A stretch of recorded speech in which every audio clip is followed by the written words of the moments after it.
बिस्मिल्लाहिर्रहमानिर्रहीम। अस्सलामु अलैकुम दोस्तों, आप देख रहे हैं आपका अपना यूट्यूब चैनल आसान उर्दू SBL और मोहतरम मैं हूँ क़ारी फ़हीम अहमद क़ासमी। मोहतरम नाज़रीन, जैसा कि आपको मालूम है कि रमज़ान मुबारक का महीना बहुत करीब है और रमज़ान मुबारक का महीना आने वाला है। कुछ लोग रमज़ान मुबारक के महीने को लेकर खुशी का इजहार कर रहे हैं और कुछ लोग रंजीदा और गमगीन हो रहे हैं और कुछ लोग सवाल भी करते हैं। अभी 2 दिन पहले ही मेरे सामने एक सवाल आया और कुछ लोग कहने लगे, 2-3 लड़के के क़ारी साहब, रमज़ान मुबारक का महीना आ रहा है और बड़ा सख्त महीना होगा, गर्मी बहुत ज़्यादा होगी, प्यास बहुत ज़्यादा लगती है, दिन बड़ा हो रहा है। और ऐसे उन्होंने कुछ सवालात किए, यानी एक कराहत से उन्होंने सवालात किए। तो मैंने उनको चंद बातें अपनी ज़ाती राय से बताई, वही बातें मैं आपके सामने ज़िक्र करूंगा, जिससे आपके रमज़ान मुबारक को आसानी के साथ रोज़े रख सकते हैं और आपको किसी भी किस्म की परेशानी और प्यास और भूख की शिद्दत से भी आप बच सकते हैं। तो बने रहिए हमारी वीडियो में आप आखिर तक और वीडियो को आप पूरा ज़रूर देखें। चलिए जी, आज की वीडियो हम शुरू करते हैं।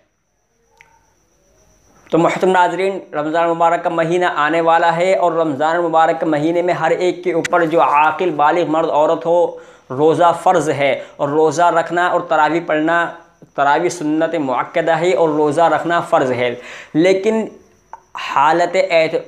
मौजूदा हालत को देखते हुए, हालत हाज़िरा को देखते हुए लोग ये कह रहे हैं कि अब के रोज़ा बड़ा सख्त होगा, क्योंकि लूएँ चलेंगी, गर्मी होगी और रात छोटी होगी, दिन बड़ा होगा। यानी सहरी का वक्त तो हमको कम मिलेगा और रोज़े का वक्त दिन ब दिन बढ़ता चला जाएगा। ऐसे में हमको रोज़ा कैसे रखेंगे, बड़ा मुश्किल और बड़ा भारी रोज़ा होगा।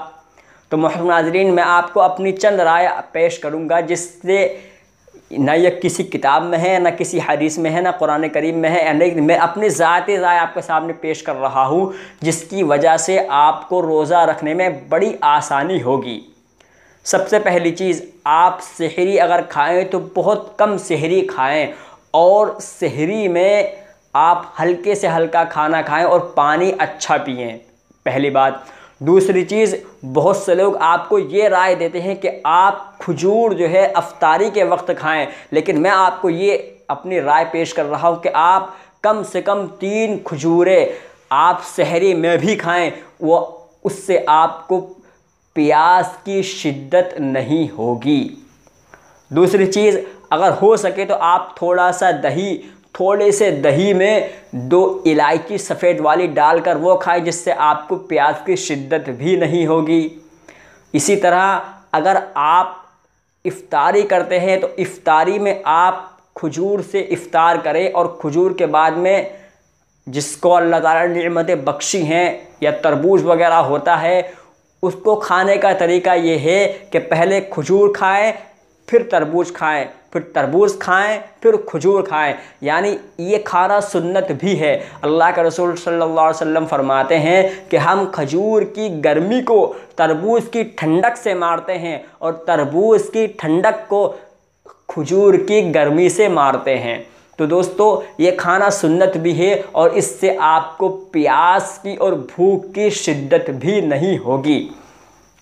और रमज़ानुल मुबारक में रोज़ा रखने के बाद में ज़्यादा से ज़्यादा आप ज़िक्र करें, जितना भी आप ज़िक्र करें, इस्तिग़फ़ार का करें, दुरूद शरीफ का ज़िक्र करें या कलमा तय्यबा का करें या जो आपको ज़िक्र आता हो वो ज़िक्र करें। जितना आप ज़िक्र करेंगे उतना ही रोज़ा आपको हल्का लगेगा, क्योंकि खाली दिमाग शैतान का घर हुआ करता है। जितनी आप फजूल बातें करेंगे, जितने आप फजूल वक्त ज़ाया करेंगे, उतना ही ज़्यादा आपको रोज़ा भारी लगेगा।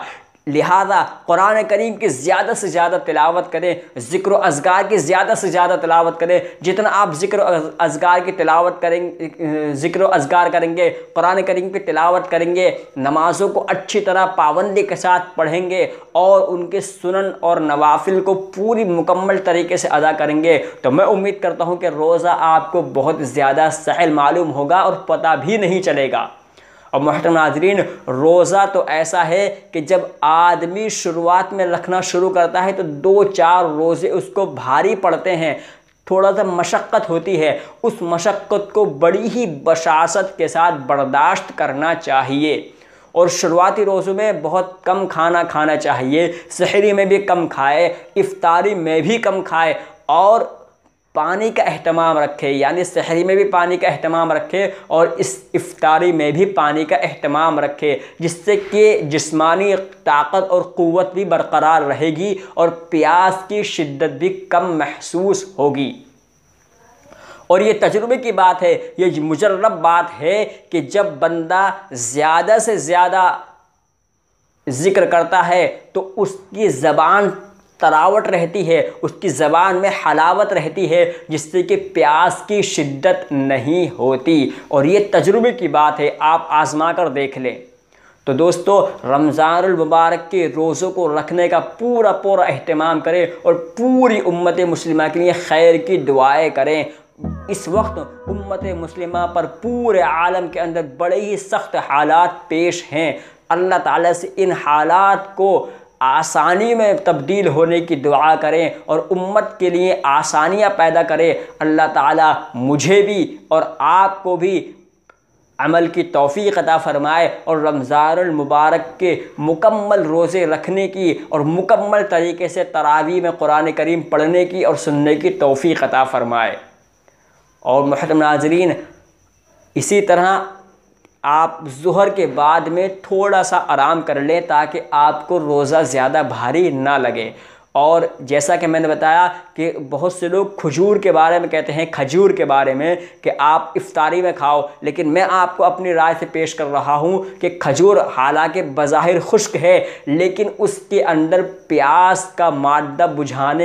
प्यास बुझाने का मादा मौजूद है। इसलिए खजूर कम से कम 3 खजूर आप सहरी में भी खाएं, जिसकी वजह से आपको दिन भर प्यास की शिद्दत नहीं होगी इंशाअल्लाह। आज के लिए फ़िलहाल इतना ही। वीडियो अच्छी लगी वीडियो को लाइक कर दें, शेयर करें और ऐसे ही वीडियो को पाने के लिए हमारे चैनल को सब्सक्राइब भी ज़रूर कर लें। मैं मिलता हूँ आपसे फिर किसी वीडियो में, फिर किसी नए टॉपिक के साथ। जब तक के लिए अपना ख्याल रखिए। अस्सलामु अलैकुम।